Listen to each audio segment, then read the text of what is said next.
جريت معاهم، خدمتهم، تعبت معاهم، كل ده متقدرش، كل ده في الرجلين، ولا كأنك عملت حاجة، بل إن اللي ما عملش موقفه أفضل مني تعبت.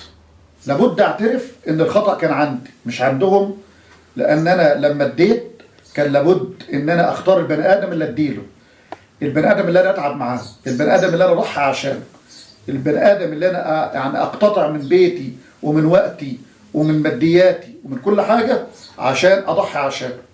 لما ضحيت وعشان البني آدم ما يستاهلش، كان في المقابل طبيعي إن ما يقدرش. هدور هلاقي هو ده طبيعة العالم اللي هي بتنكر الجميل. لو دورت في تاريخهم هلاقيهم منكرين الجميل مع كل العالم. يعني مش أنا كنت أول حال ولا هكون آخر حال، هو ده طبيعته. أنت تكون عارف إن النوعية دي من البشر مهما هعمل معاها، مهما اديها، مهما اضحي عشانها، هينسلك كل الطيب. ولو عدت قد كده مش تمام هيكبروها ويعملوا منها هرم كبير.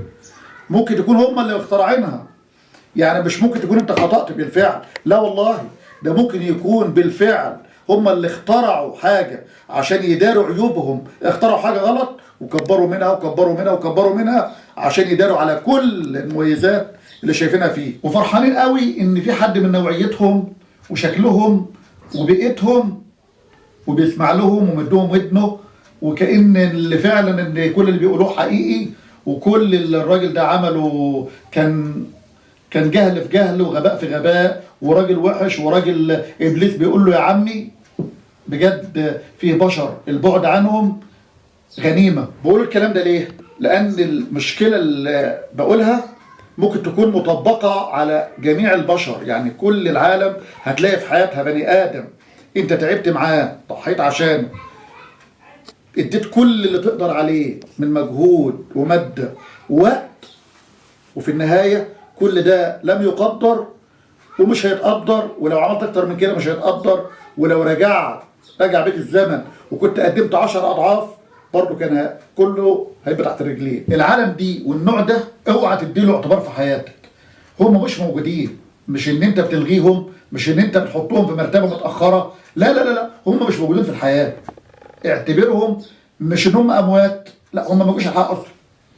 ده اقل درجه تعاقبهم بيها.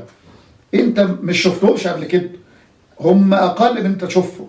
انت عملت لان انت اللي جدع، انت اللي راجل. كل واحد كل اناء بما فيه ينضح. المرجله اللي انت عملتها والشهامه اللي انت عملتها والمرجله اللي انت عملتها لان انت اللي جدع وانت اللي راجل وانت اللي حد متربى على كده.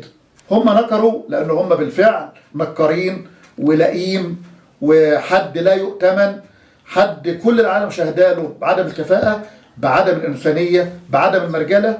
اللي زي ده الغيه من حياتك نهائي. وده هيكون اقل اعتذار بتقدمه لروحك.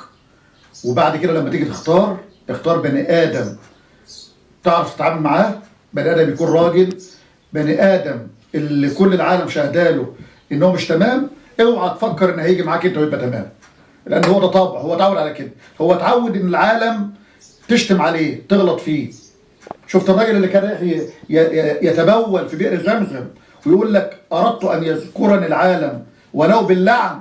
في بني ادم كده والعياذ بالله هو عاوز تفضل العالم فاكراه حتى لو بتشتم عليه، هو عاوز تفضل موجود وخلاص. فاللي زي ده امحيه من حياتك كانه ما جاش. هتكسب احترامك لروحك، مجتمعك هيحترمك، لان طول ما انت موجود معاه بتقل من روحك.